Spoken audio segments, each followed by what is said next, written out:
नमस्कार, राष्ट्रपोस्ट से मैं पवन केसवानी। 14 जून को अग्निवीर की घोषणा होते ही देश भर में हंगामा मच गया। हंगामा भी किस लिए? जिस योजना के बारे में पूरी जानकारी नहीं थी। क्या यह हंगामा प्रायोजित था? क्या ट्रेनों में आग प्रायोजित ढंग से लगाई जा रही थी? ये सारी बातें अब देश चर्चा कर रहा है और साथ में कुछ ऐसी सोच भी निकल कर आ रही है जो ये सबूत दे रही है कि वास्तव में देश विरोधी ताकतें किस तरह से देश को गुमराह कर रही है। मैं आपको छत्तीसगढ़ के दुर्ग शहर की एक चौंकाने वाली तस्वीर दिखाऊंगा जिस पर आपको यकीन हो जाएगा कि वास्तव में देश में चल क्या रहा है। आप इन तस्वीरों में जिन मोहतरमा को देख रहे हैं, ये एक वामपंथी संगठन की महिला है जो कह रही है कि अग्निवीर 4 साल बाद नक्सली बन जाएंगे। यकीन नहीं होता तो इनकी बातों का आप पहले ध्यान से सुनिए। 4 साल की नौकरी में कुछ नहीं होता है। आर्मी या सैनिक की जो नौकरी होती है वो 5 साल की ट्रेनिंग होती है, उसके बाद उनको परमानेंट किया जाता है। ये 5 साल की ट्रेनिंग करके उनको बंदूक चलाना, हथियार चलाना आ तो जाएगा, लेकिन 4 साल के बाद ये लोग क्या करेंगे? हमारी आज की जो परिस्थिति है वो इतनी खराब होते जा रही है, इतनी बदतर होते जा रही है कि वो आके या तो नक्सलवाद या कोई भी समूह करके हमारी परिस्थिति को और भयंकर कर सकती है। इतना ही नहीं, इनके साथ आए हुए कुछ युवा आप देख सकते हैं, 1 2 3 4 5 ये कपड़े लगाकर फोटो खिंचवा रहे हैं। भला मुंह में कपड़े बांधकर कोई फोटो खिंचवाता है क्या? मंशा एकदम साफ है। जो देश के साथ गद्दारी करते हैं और गलत जानकारी देते हैं या कुछ चोरी करते हैं, इसी तरह से मुंह में कपड़े लगाकर फोटो खिंचवाते हैं। मौजूदा समय में भारत के पास 14 लाख से ज्यादा सैन्य बल है जो कि चीन के बाद पूरे विश्व में दूसरे नंबर पर है। लेकिन अब जो 10 लाख नए अग्निवीर भर्ती होने की बात हो रही है, पहले साल तो 5% भी भर्ती नहीं होगी। जो योजना सामने आई है वहां थल सेना में प्रारंभिक चरण में पहले साल 25,000, उसके बाद 15,000, जबकि नौसेना में 3,000 और वायुसेना में महज 3,500 ये पहले साल भर्ती होगी, जो कि 50,000 भी नहीं है। यानी 10 लाख की जो भर्ती की योजना है उससे 5% से भी कम अभी पहले साल भर्ती होनी है। अभी योजना धरातल पर आई नहीं है और इसको लेकर जो अफवाह फैला दी गई और जो प्रायोजित ढंग से दंगा करवाया जा रहा है, जिस तरह से ट्रेनों में आग लगाई जा रही है, जिस तरह से देश की संपत्ति को नुकसान पहुंचाया जा रहा है, करोड़ों अरबों रुपए का नुकसान, इनके पीछे कौन सी ताकतें हैं, उनका चेहरा भी बहुत जल्दी बेनकाब हो जाएगा।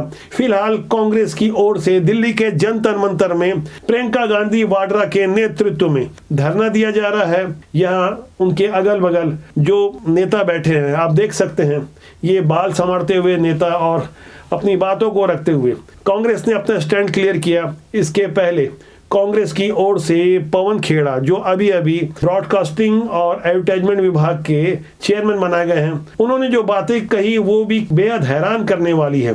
भारत का सैन्य बल मजबूत होगा, भारत की आंतरिक और बाह्य सुरक्षा मजबूत होगी, तो भला इसमें देश का क्या नुकसान होगा? लेकिन पवन खेड़ा जी ने तो कह दिया कि गैंग तैयार होगी और लोग गन लेकर रोड में निकल जाएंगे। इसके अलावा उन्होंने यह भी कह दिया कि समाज का सैन्यकरण किया जा रहा है। इसमें भला क्या गलत है? अगर भारत इजराइल के रास्ते पर चलता है और अपनी सामरिक शक्ति को मजबूत करता है, जिससे हमें किसी और देश पर आश्रित नहीं रहना पड़ेगा, अमेरिका की चौधराहट खत्म होगी, भारत की जो स्थिति है, एक तरफ चीन और दूसरी तरफ पाकिस्तान के बीच, भारत खुद को और ज्यादा मजबूत कर पाएगा। इसे लेकर पवन खेड़ा ने कहा कि भारत के समाज का सैन्यकरण किया जा रहा है, जिसका वे विरोध कर रहे हैं। आप कांग्रेस के नेता पवन खेड़ा की उन चंद लाइनों को सुनिए। क्या कारण है कि 4 में से 1 को आप रखेंगे और 3 को आप चलता करेंगे? आप समाज का सैन्यकरण कर रहे हैं। हर 4 में से 3 नौजवान, प्रशिक्षित नौजवान समाज में छोड़ देंगे। समाज की क्या स्थिति होगी? आप क्या चाहते हैं? हमारे नौजवान गैंग्स चलाएं? क्या चाहते हैं? आपकी नीयत क्या है?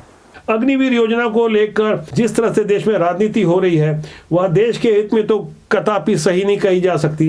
पहले वामपंथी जो अचानक सड़कों पर उतरकर बिहार के आंदोलन को हवा देने लगे और आरजेडी जैसी विपक्षी पार्टियां खुलकर समर्थन करने लगी, बिहार बंद तक किया गया। उसके बाद कांग्रेस ने जंतर मंतर में धरना दिया।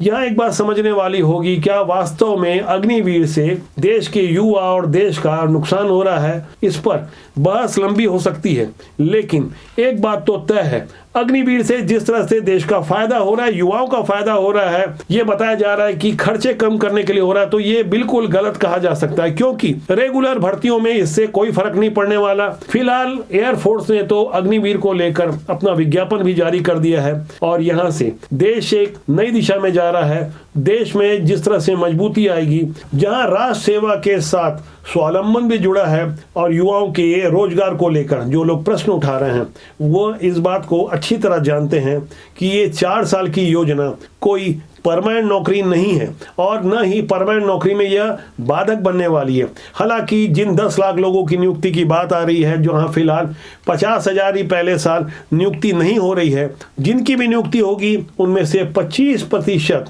नियमित रूप से सेना में भर्ती होने के पात्र होंगे और शेष जो भर्ती नहीं हो पा रहे उनके लिए भी सरकार ने एक के बाद एक बीते 2-3 दिनों में योजनाएं तैयार की है, राहत दी है।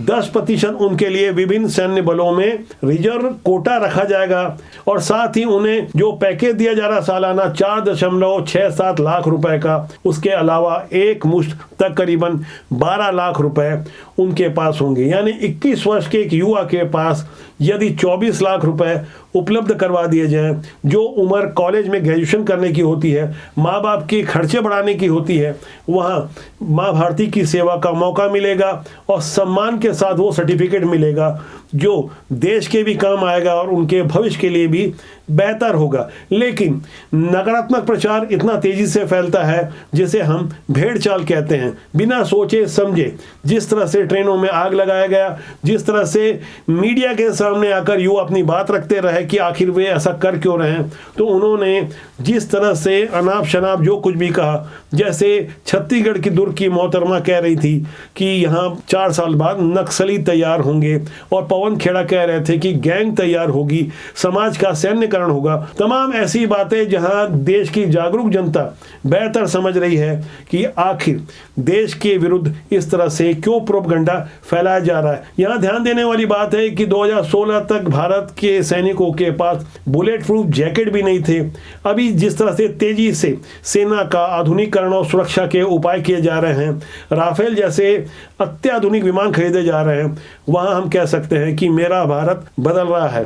राष्ट्रबोध का सूत्र वाक्य है राष्ट्रहित सर्वोपरि। अगर आप भी चाहते हैं कि अग्निवीर देश की सेवा करने के लिए और मजबूती के साथ आगे आए, तो कृपया राष्ट्रबोध को सब्सक्राइब करना न भूलें, ताकि इस बारे में और अच्छी अपडेट हम आपको देते रहें। कमेंट बॉक्स में जाके अगर अपनी राय रखेंगे तो हमें आपका मार्गदर्शन मिलता रहेगा, जिससे हम और ज़्यादा अच्छी प्रस्तुति दे पाएंगे। नमस्कार।